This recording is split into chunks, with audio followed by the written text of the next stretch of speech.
na yon na sarap na ramdam na pag na-chat sila sa akin, o Kuya Robin, yung anak natin, yung bunso natin, iba baga, para bilang nanay nila, mga madami na. Madami na mga malaki yung pamilya. Kumbaga, nawala man yung nanay ni Dara, may mga dumating na bagong pamilya. Na tumayo din bilang nanay ni Dara, o magulang niya. Kumbaga kung si Dara nakilala ko hanggang ngayon, ganun pa rin Ganun siya. pa rin. Tumibala. Hindi kasi si Dara, di ba meron ka ng medical condition, PCOS, kaya di man maano dyan. So, kumusta ka naman, Dara, dito, yung sila papa mo? Dati lang naman po, okay naman. Dati lang. Wala naman po naman problema. Wala namang problema. Ano yung pinaka-problema mo ngayon? Ano yung pinaka-problema mo lang ngayon? Siguro magpapaya. Magpapayat? Hindi naman school, hindi naman Ay, sa school din. School din. Kasi graduating ka na no? Graduating din. Anong balak mo ba niyan pagkatapos mo graduate ng high school? Knowledge ko. College. Pero wala ka pa naisip na course. Litong-lito pa. Litong-lito ka pa sa gusto mong gawin sa buhay. Iyo po. Mahalaga yan, pag-isipan mo talaga kasi kung ano man yung course mo Kasi talaga. kung ano nang makuha, talagang papanindigan na. O, papanindigan mo Kaya yan. parang iniisip ko pa talaga na siya. Mas maganda na yung makuha mo course talaga yun. Mas yun yung maging work mo. Ikaw, Lara, kumusta ka naman? Okay naman po. Ano ang nararamdaman? Ayaw mo na bang mag-vlog o nahihirapan ka? Hindi Nahihiya naman ka? po. Kasi yung parang, yung sa din po, yung full schedule din po. Kasi kapag, ang pre ko lang po kasi, Sabado, Linggo lang po. Tapos straight ng Monday to Friday, Ang klase mo. klase po. Pero ikaw naman sa'yo, sa sarili mo gusto mo pa rin mag-vlog. Opo. Hindi ka naman nahihiya. Hindi naman. Kasi minsan, pag pag maano tayo, minsan parang parang tawag doon, alam mo yung parang nahihiya magpa-vlog. Opo, minsan kasi yung katawan ko nga po insecure nga po ako. Yun yung pinaka-reason mo. Opo, talaga kasi po pag nakikita ko po talaga sa katawan, yung sa camera po yung katawan ko lang. Ganun Na-stress ka.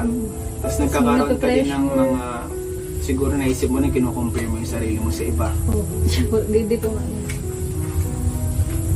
Yun yung pinaka-reason kaya minsan parang ayaw mo sumama sa vlog. Opo. Nakikita mo yung mga comments na hindi maganda.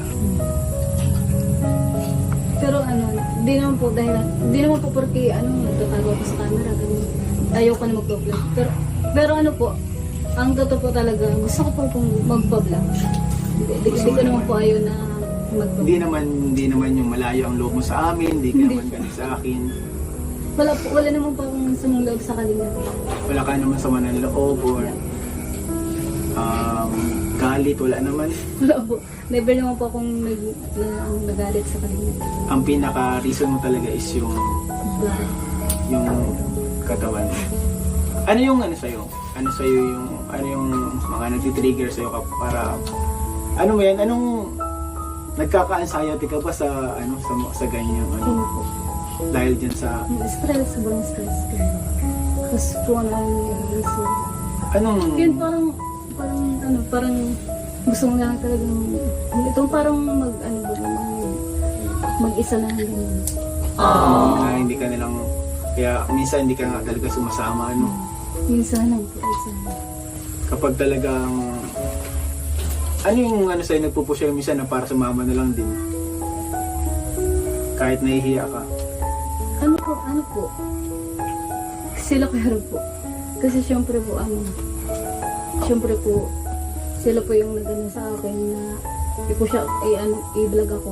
Syempre po nahihiya din pa akong hindi sumipot sa mga ganun. Kaya yung parang pinipilit ko lang po yung sarili ko na sige lang, mo lang yung sarili mo ganyan. So yun lang naman yung pinaka-reason mo is yung nababody shame ka sa mga comments and naisip mo talaga yung Kinukumpara din po kung mga basher din sa mga videos. Kaya kinukompare ka sa ibang angels. Kaya parang minsan ayaw mo na lang makita nakasama yung ibang angels. Kasi parang makakita ka na lang din ng comparison. Ano? Kaya happy ako na ganun pala yung mo, visual. And para sa wala kang dapat ikahiya. Masabi ko na maganda ka, hindi ka mataba eh. Chubby lang. Chubby lang. Hmm. And cute. Cute. Masabi ko hindi yun masamang bagay.